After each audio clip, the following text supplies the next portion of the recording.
안녕하세요. 미술교사 이성원입니다. 네, 오늘은 전통 회화의 감상, 비평 방법인 활운율법에 대해서 수업을 하겠습니다.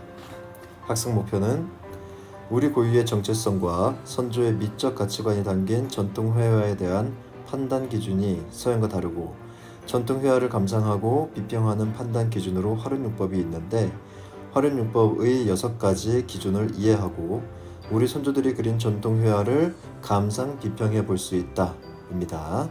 활용요법 상당히 좀 낯선 개념일 텐데 활용요법은 아까도 얘기했던 것처럼 전통 회화의 감상 비평 방법 중에 6가지 기준을 말하는 겁니다. 그 6가지 기준에 대해서 들여다볼게요. 첫 번째, 기운생동입니다. 6가지 개념이 나올 때 뒤에 있는 두 글자를 우리가 좀 눈여겨서 볼 필요가 있습니다.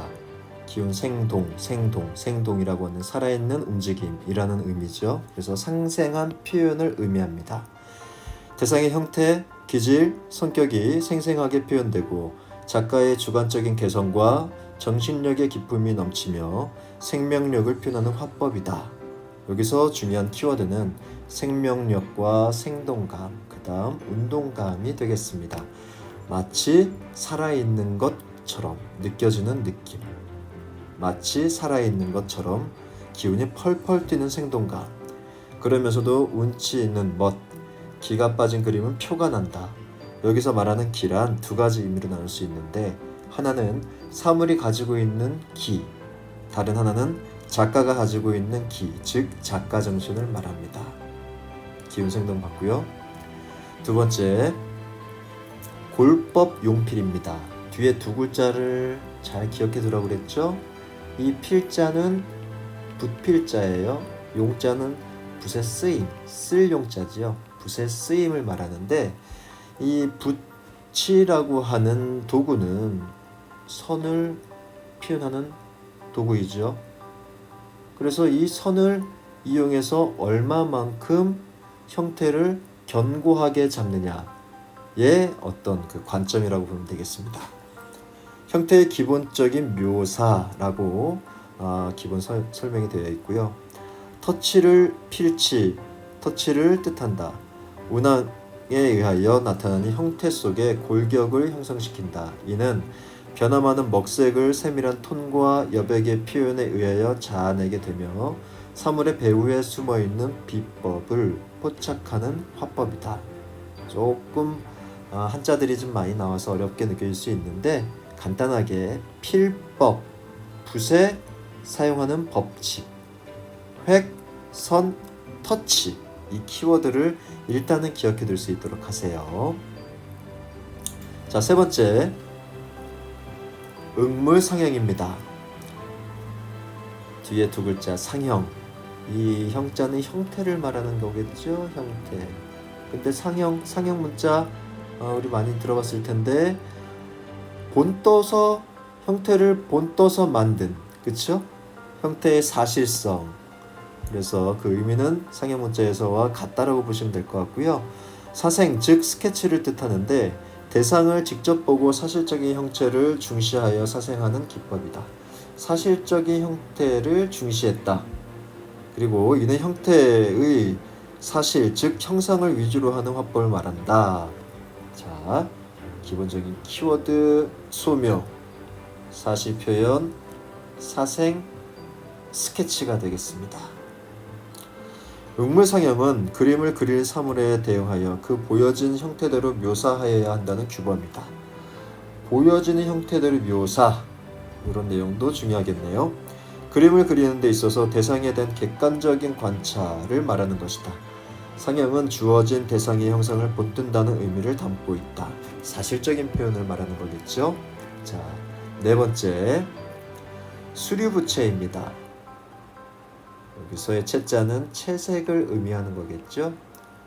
자, 색채의 사실성을 강조하는 부분인데 색채의 표현을 뜻한다.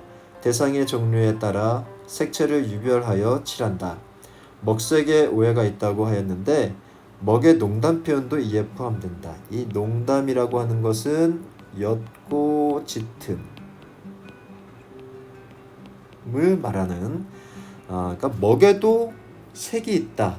그래서 연한 색과 진한 색 그런 식으로 먹도 색으로 표현을 했다는 거죠. 여기는 색채, 채색, 농담이 중요한 키워드가 되겠습니다. 모든 사물에는 색채가 있고 색채를 바로 표현하지 않으면 그 물체의 빛깔이 죽어버리게 된다 라고 생각을 했답니다. 자, 5번째 경영 위치입니다. 이 경영 위치의 끝에 두 글자 위치는 배치를 말하는 거겠죠. 배치. 그래서 우리가 많이 알고 있는 구도를 의미하는 내용이라고 보시면 되겠습니다. 구도를 뜻한다. 화면을 살리기 위한 여러 가지 형상의 배치를 뜻한다. 그래서 키워드는 구도, 구성 또는 배치 이렇게 하면 되겠네요. 그림을 그림에 있어서 주체적인 것과 그 위치가 정해져야 하고 또 다른 모든 사물들이 잘 배치되어야 한다 라고 하는 게 기본적인 생각이었다고 합니다. 마지막 6번째 전이모사입니다. 전이모사, 이건 모사, 모사품 많이 들어봤죠? 베끼다. 자, 모사 한번 더 나오네요. 임화를 뜻한다. 임화는 보고 베낀 그림이죠. 그래서 묘사의 기법을 수련하기 위하여 전통적인 화법의 묘사를 통하여 체득하는 것이다. 임화 또는 연습. 네, 뭐 이런 식으로 표현하면 되겠네요. 전이모사는 쉽게 말해서 대가의 그림을 베끼는 것이다. 베낀다 이런 의미가 들어가 되겠네.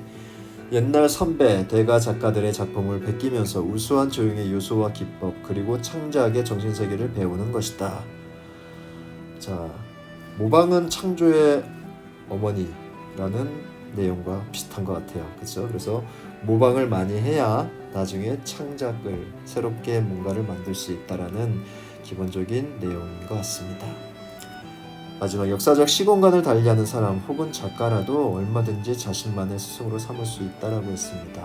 자, 모사의 중요성에 대해서 강조를 한 내용인 것 같아요. 자, 그러면은 여태까지 이제 활용요법 6가지에 대한 기본적인 내용과 키워드를 우리가 정리했는데 그거를 다시 한번 정리해보면 기운생동 핵심 키워드는 생명력, 운동감, 생생한, 살아있는 듯한 기억나지요? 골법 용필 핵심 키워드는 필선, 붓의 선 또는 획, 터치가 되겠습니다. 응물상형 사실적인, 실제 같은, 다름은, 똑같은. 그렇죠? 이거 오타예요. 미안합니다. 자, 그 다음에 수류부채 핵심 키워드는 먹의 농담, 채색, 색깔, 색, 컬러 등이 되겠습니다. 경영 위치 핵심 키워드는 구도, 위치, 배치, 배열 등이 되겠고요. 전인모사 핵심 키워드는 옛 선인의 그림을 모사 또는 모방, 본떠서, 그렇죠? 옛 선인의 화첩을 보고 따라 연습하는 것들, 이 모든 것들이 이제 전인모사에 대한 핵심 키워드라고 볼 수가 있겠습니다. 지금 이제 활용요법에 대한 간략한 내용을 봤고 그 다음 핵심 키워드를 봤는데 나중에 이제 여러분들이 실제 감상 또는 비평을 할 때 이 활용요법에 대한 내용을 어떤 식으로 응용할 수 있는지 그 내용에 대해서 간단하게 보고 수업을 마무리하겠습니다. 자, 연습 한번 해볼게요. 자, 먼저 오른쪽에 나와 있는 윤두서의 자화상, 너무나도 유명한 작품이기 때문에 여러분들도 한 번씩은 다 봤을 것 같은데 이 자화상이라는 작품을 보고 활용요법에 맞춰가지고 우리가 감상평을 한번 정리한다면은 먼저 기운생동 살아있는 것처럼 생생한, 그죠? 그 키워드 기억나지요? 자, 이렇게 한번 정리가 될 수 있을 것 같습니다. 윤두서의 초상화를 보게 되면 눈에는 화가의 정신세계가 미묘하게 배어나 있다. 정면을 응시하는 두 눈에는 화가 자신을 포함하여 어느 누구도 명료하게 설명하기 어려운 미묘한 감정이나 생각이 맴돌고 있어 마치 살아있는 듯한 생명력을 자아내고 있다. 자, 다음 시간에 여러분들 수행평가를 이제 활용요법에 의해서 감상평을 써야 될 텐데요. 지금 우리가 보고 있는 요 예시를 잘 기억해 두었으면 좋겠습니다. 기훈생동 측면에서의 감상평, 우리가 키워드 정리했던 것처럼 살아있는 듯한 생생한, 그쵸? 이런 키워드를 여러분들의 생각과 같이 잘 어우러져서 감상평을 만들어내야 되겠습니다. 근데 너무 이제 단편적으로 이제 감상평을 쓰게 되면은 곤란하겠죠. 마치 윤도서가 살아있다, 뭐 이거는 안 되고, 그냥 이제 어떤 식으로 이제 살아있는 듯한 표현을 어떻게 했느냐, 이런 것들에 대해서 초점을 맞춰가지고 감상을 하고 그 내용을 자기 나름의 어떤 생각을 정리해서 표현하는 게 맞습니다. 자, 같은 개념으로 이제 6가지의 예시를 볼 거예요. 기훈생동 받고, 골법용필, 붓의 쓰임, 그쵸? 그래서 일정한 굵기의 붓선으로, 이제 뭐 굵기의 붓선 키워드 나왔네요. 한 올 한 올 정밀하게 그린 수염은 힘이 있어 보인다. 탄건, 눈, 탄건은 이제 머리에 쓰고 있는 모자를 말하는 거고요. 팔자주름, 이거죠, 이거. 팔자주름까지도 매우 세밀하고 안정된 필선은, 필선 키워드 나왔네요.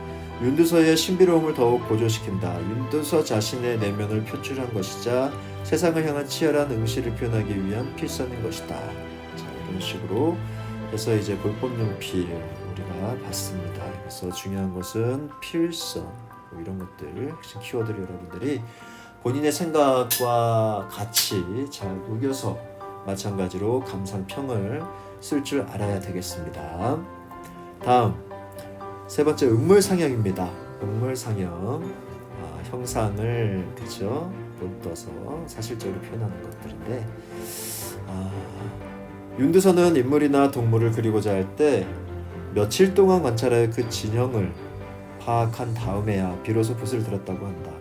적당히 잘생긴 얼굴에 나 있는 길고 무성한 수염과 눈동자의 오묘한 표현은 실제 같은 사실적인 묘사력 등이 돋보인다. 여기서 키워드가 나오고 있죠. 그래서 이런 식으로 이제 여러분들도 이제 감상평을 쓰는 연습을 좀 해봤으면 좋겠습니다.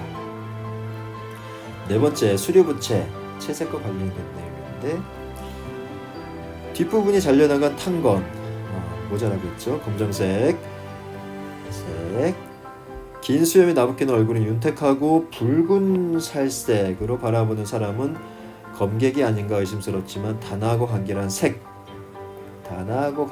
색은 진실로 자신을 낮추고 양보하는 독특한 군자로서의 느낌을 준다. 이런 식으로 키워드가 알게 모르게 많이 나왔지요. 네, 색과 관련된 내용들이 좀 많이 나온 것 같습니다. 자, 그 다음 경영 위치, 구도와 관련된 내용이었는데, 가로 20.5cm, 세로 38.5cm에 그려진 작은 A4 사이즈보다 좀 크죠?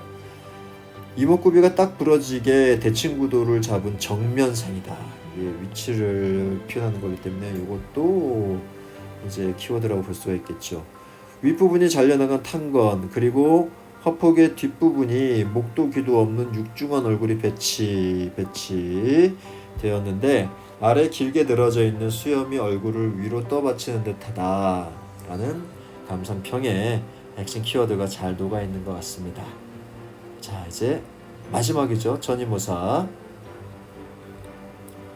부리부리한 눈매와 형형한 눈빛, 한 올 한 올 불타오르는 듯한 수염, 목도 귀도 없는 육중한 얼굴, 게다가 뒷부분이 잘려나간 탄건까지 극도의 사실성과 대담한 파격으로 보는 이를 압도하는 그림을 그린 윤두서는 본인만의 그림 스타일을 만들기 위해 옛 선인들의 그림을 보고 부단한 반복 연습을 하였다. 더 나아가서 자신의 정세계를 표현할 수 있는 단계까지 다다르지 않았을까 생각한다. 여기에 아주 전인모사에 대한 내용이 잘 녹아 들어가 있죠. 자, 여기까지 해서 활언요법 6가지의 감상 방법에 대해서 오늘 수업을 마치도록 하겠습니다. 수고했습니다.